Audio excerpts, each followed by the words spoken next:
Hello and welcome to the TriathlonDan YouTube channel. Welcome to a video that I didn't think I was going to be making this year, but here we are. So this video is all about my 2020 race season goals, my targets, my plans, how they've changed with the ongoing pandemic in mind, and what racing I hope to do later on this year, also how I'm going to do it.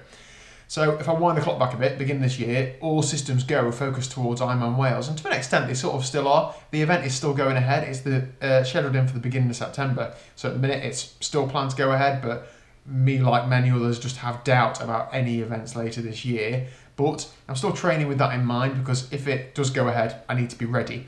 However, whilst I think that's unlikely, I want to focus on something that I think is more likely to go ahead and will also have a side benefit to my triathlon performance. So I'm going to be focusing on something a little bit different. Now, it might not be a surprise to you that my new focus is going to be on the bike, because I spend a lot of time on the bikes. I'm sure some of you may have seen. I love the cycle training, I love the power work, I love the ride on the road and so on. So my new focuses are, well, it's mainly cycling related. I'm still going to be running, and I'm still going to be running as if I'm training for an Ironman, hopefully. I want to follow the trajectory of my running getting better and better, so that when triathlon does come back into our lives, hopefully very soon, I'll be somewhere better than I am now. Qualifying for Kona as an age grouper is my #1 priority ongoing, so even though I'm going to change my focus slightly for the rest of this year, that doesn't mean that's going to change longer term, so I need to be a better runner. With that said, my new goals are going to be time trialling. So cycle time trialling, if you're not familiar with it, it's big business in the UK, people love it. It's probably like the rawest form of cycle racing. I believe it was created like when bike races were banned and people were doing races in a time trial format on courses that weren't permitted for bike racing or something. But you basically start off one person every minute and you'll ride a set course and the fastest person wins. Simple as that, really. So it couldn't be, couldn't really be any more straightforward. Even I can manage it. So more specifically, the UK does have some national time trial championships held over various distances. Now they're held normally spread through the year, but at the minute they're planned in for August and September time this year, so I'm hoping that they're going to go ahead. The distances include 10 miles, 25 miles, 50 miles, 100 miles, 12-hour closed circuit champs, team time trial, then we get on to hill climbing, which is something completely different. So there's a lot of different races. Now, if you're not familiar with the entry process for these races, you can't just enter the national time trial and get an entry. What they do is they keep the entry window open for so long, and then the best so many people will get an entry. When you define best, you have like an online time trialing account. All your results are recorded on there from your time trial races, and they'll take the top so many for these national championships. Now, I have done a couple of time trials in the past. I did do one last year, which was an okay result, but I don't have enough, I think, to get or to guarantee entry to many of these races. I might be okay getting in the less appealing ones, like the 12-hour. God, do you think 12 hours on a TT bike? But I'm probably going to struggle to get in like the 10 and the 25. There are a few races planned in for before the Nationals, so I'm hoping to turn out to a few of those, get some better times, sort of scores on the doors, to hopefully stand a better chance of getting an entry. But I need to be realistic that it's not a case of, right, I'm going to enter that race, I'm going to train for it and race it. So I'm just going to enter all of them, all of the national championships, and the ones that I get in, I'm going to do. So, that will become apparent later in the year. Sometimes you don't find out until 2 weeks before the race whether you're in or not, but, I'll give it the best shot I can. So in terms of specific targets, I really, really, really want to come in the top 10 in any distance of the National Time Trial Champs. Now, I've got a lot of work to do. I know I'm fairly handy on a bike, especially in the triathlon world, but these are people who focus on 3 sports. When you go over to time trialing, my God, there are some good time trialers. People who've been in the wind tunnels, spend 20 hours plus a week on the bike. There are some fabulous times being knocked out, and I'm ready for a challenge, and my goals need to scare me, but that's going to take some doing.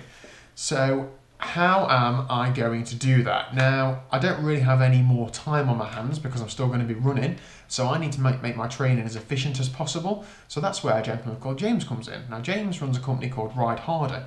Now, long-term viewers of the channel will have seen James and heard about Ride Harder in the past. I followed a few of his training plans in the past.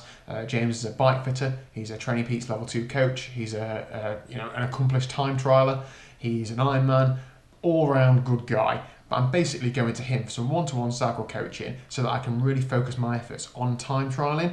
I'm not going to get those performances without his guidance. So welcome to the channel, James. thanks, James, for joining me. I know YouTube isn't your thing, and I've pressured you heavily into this, so thank you for taking the time out of your diary to come and talk to me. James, how on earth am I going to be any good at time trialing? What am I doing? Well, you've certainly got the power, Okay. as you can see from your numbers, so that's a good start. So James looked at my training peaks. We had like an initial coaching consultation meeting, didn't we, where we talked about aims and objectives and stuff, and what sort of things do you think I need to work on? We set out your goals, which you stated earlier, and then you need a roadmap in how to get there. So crucially, it's to look at where you're currently at with your training volume and intensity, and build from there. So it's not what most people do. They just download a plan or just think, I'll just train 20 hours or 25 hours because that's what I've got. There's no point training more than what you can absorb. Mm-hmm. So you're starting here, you've got to build it. So you can't just magic that fitness mm-hmm. up anywhere. So crucially, we know where you're starting from, and we want to build now week on week. Yeah. So, and a perfect example of that is I went to James and I said in our chat, I want to do between 12 and 14 hours of cycling a week. And you said, well, let's have a look at what you have been doing. Basically telling me to shut up, he's the coach. And you look back at my training peaks, and I look back as well. There's not many weeks I've gone over 8 hours. So why would I jump in and do 12 to 14? No, I think the last 90 days you're averaging 10 hours per week on the bike. Mm. So that's our start point. You can only absorb so much. Mm-hmm.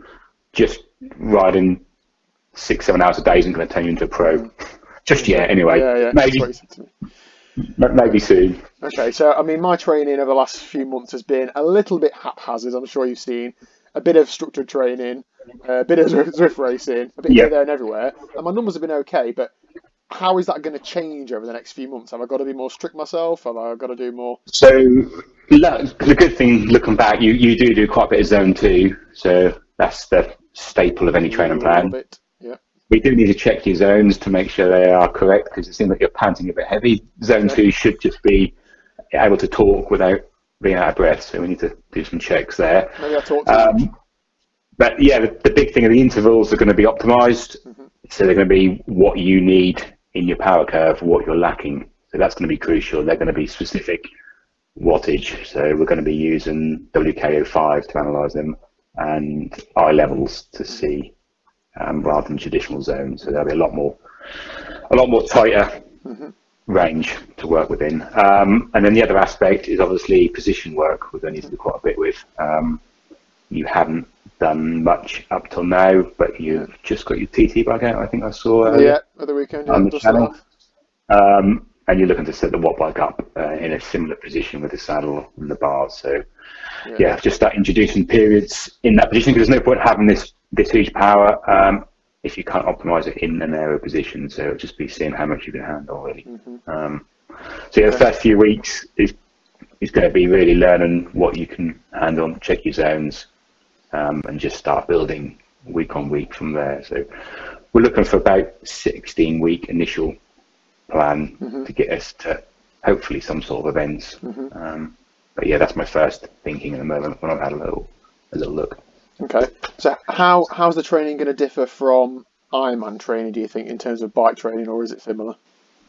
Well, for me, Ironman is all about the bike. So the key is to get on Ironman is to do the bike as fast as you can and get off in the best shape you can to be able to run, which most people don't end up doing. They either smash the bike and then can't run. So a lot of people do Ironman training and just focus on running a marathon, think they've got to do run training as if they're doing a marathon run, which when you get off after 112 miles on the bike, it don't matter what you can run in training, you ain't doing that off the bike.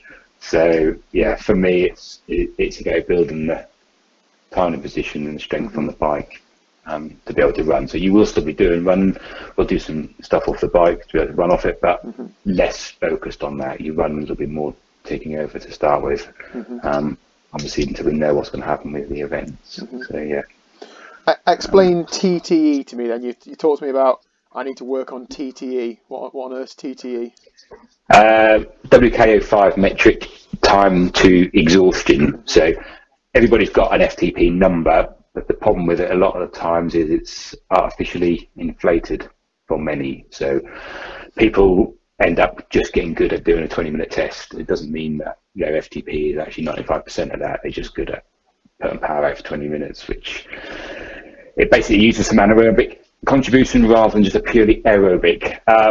So yeah, time to exhaustion is basically, if you were to do a badly paced time trial, for a 25-mile time trial, for example, time to exhaustion is at what point you start to fade.